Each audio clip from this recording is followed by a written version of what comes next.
과학관 같은데 아이랑 이제 주말에 한번 가보면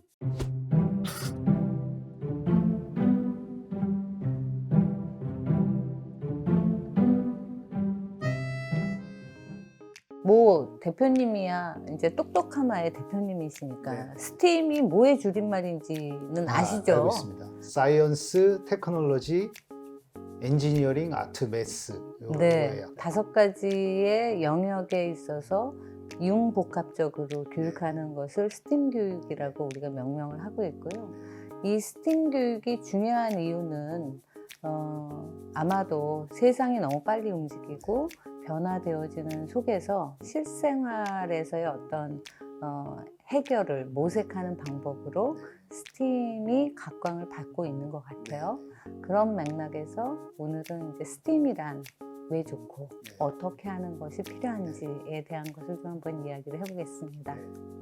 스팀이라는 것은 아까 대표님이 말씀하셨듯이 사이언스의 S, 그 다음에 테크놀로지, 기술이라는 거에 T, 엔지니어링이라는 것에서 E, 그 다음에 아트라는 거에서 A, 매스매틱스 하는 수학 M, 이렇게 5가지의 학문을 한꺼번에 같이 아이들과 함께 모색을 한다 하는 차원에서 스팀이라는 교육이 이제 구성이 되어졌고요. 이 스팀은 처음부터 끝까지 현실에 있어서의 문제점을 해결하기 위한 것이 처음 시작 지점이고 끝 지점이에요. 그렇기 때문에 우리가 현실 속에서 괴리되어진 교육 과정을 할 때 아이들에게 그 교육 효과는 굉장히 떨어질 수밖에 없죠. 그렇지만 이 스팀은 실생활에서의 것을 가지고 프로젝트 중심으로 진행하기 때문에 아이들이 여기에 참여하는 정도와 개입하는 그 정도가 굉장히 높다고 할 수가 있어요. 그래서 우리 생활 속에서 깊게 들어와 있는 과학이나 기술 이런 것이 뭐가 있을까요? 우리 생활 속의 과학. 네. 저는 그 이제 문고리를 좀 예를 들고 싶은데요. 네네네. 그 문고리가 이제 지렛대의 원리로 인해서 네. 이 문의 경첩 부분과 그 손잡이 부분이 멀은 이유가 네네. 이 뭐 받침점과 어. 이 힘점이 멀어질수록 적은 힘을 줘도 큰 힘이 발휘가 된다. 그래서 문고리가 이 경첩에서 멀어지면 멀어질수록 문을 쉽게 여는 게 여기가 이제 그 생활 속의 어떤 과학을 저희가 얘기할 수 있는 네, 거예요. 맞습니다. 네, 저는 뭐 그런 것만 찾아다니고 있으니까. 네네. 그리고 또 하나는 제가 이제 미국에 오래 살다가 이제 한국에 나와 보니까 굉장히 놀라웠던 부분이 우리나라는 너무 기술이 많이 발전이 되어 있어요. 그래서 모든 곳이 다 말을 해요. 밥통도 말을 하고 엘리베이터도 말을 하고 전부 다 말을 해요. 근데 그 말을 하는 것 속에는 뒷단에 프로그램이 다 들어가 있어서 내가 만약에 3층이라는 버튼을 누르면 그 연결되어진 프로그램이 3층으로 올라갑니다. 뭐 이런 식의 커멘트가 나올 수 있도록 프로그램이 되어 있는 거죠. 그래서 결국은 우리 안에 들어와 있는 어떤 기술들이 모두 다 과학을 베이스로 하고 테크놀로지에 기초를 해서 우리 삶 속에 너무 깊게 다 들어와 있는 거죠. 그래서 사실은 우리가 삶 속에서 이런 학문들을 어떻게 적용해서 아이들에게 전달할지를 고민하려고 한다면 굉장히 아이들이 그 실용적이고 또 더 많이 고민하면서 해나갈 수가 있을 것 같아요.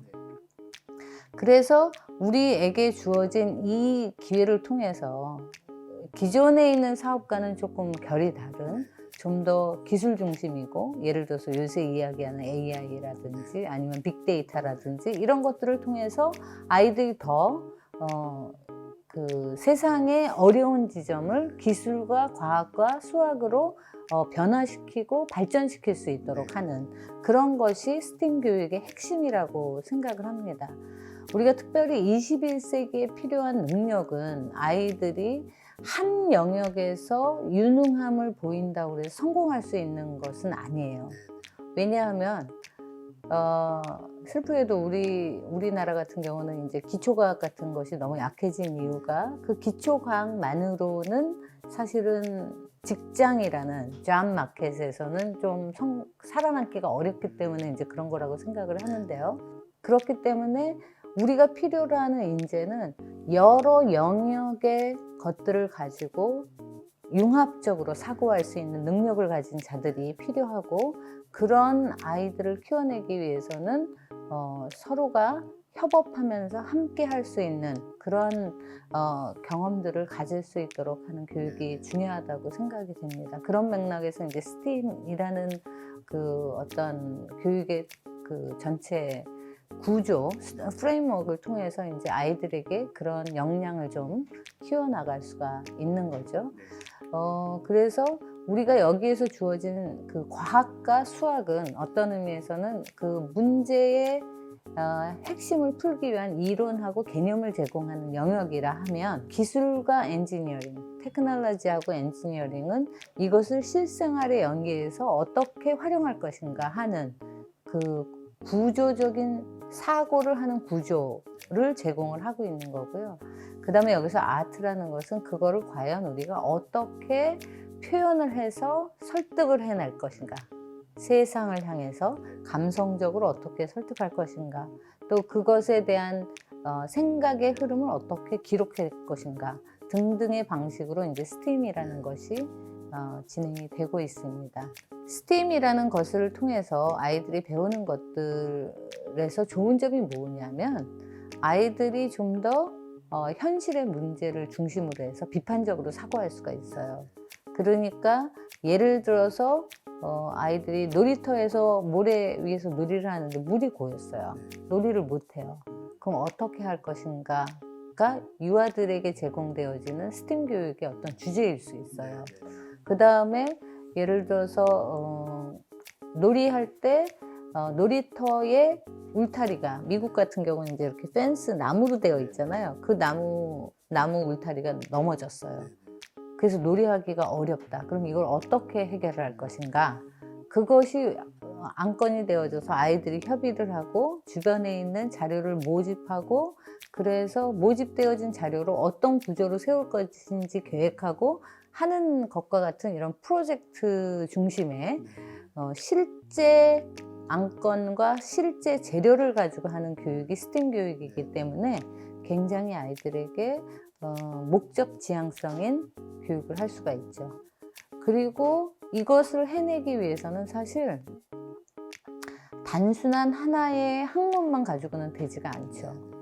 그러니까 예를 들어서 울타리를 세우기 위해서는 수학적인 개념이 필요하겠죠. 어느 만큼 망가졌는지, 길이를 재고, 높이는 또 어떻게 세워야 되고, 이것을 세우기 위해서는 구조적으로 어떻게 해야 되는지, 이런 수학 개념과 그 다음에 거기에 이제 역학적인 개념과, 그리고 그것을 잘 연결할 수 있는 방법은 또 어떻게 할지 하는 그런 것들을 다 고민하면서 해야 되기 때문에 이것이 결국은 굉장히 통합적으로 진행되어질 수밖에 없다. 그리고 이 행위 자체는 아주 현실 속에서 적용되어지는 것이다. 그렇기 때문에 이런 좋은 점들이 있죠. 그래서 우리가 이제 스팀 교육을 할 때 좀 더 그 프로젝트 중심이고, 실제 핸즈온 프로젝트라고 얘기를 하는데, 실제 손으로 만지면서 하는 프로젝트로 진행하기 때문에 아이들에게 훨씬 확장되어진 역량을 얻을 수 있도록 계획되어진 교육 방식입니다. 네. 그럼 스팀 교육은 궁극적으로 이제 4차 산업혁명 시대에 필요한 어떤 그 아이들의 역량을 키우는 데 도움이 될 수 있다고 그렇죠. 이해하면 되겠네요. 네, 맞습니다. 네, 네.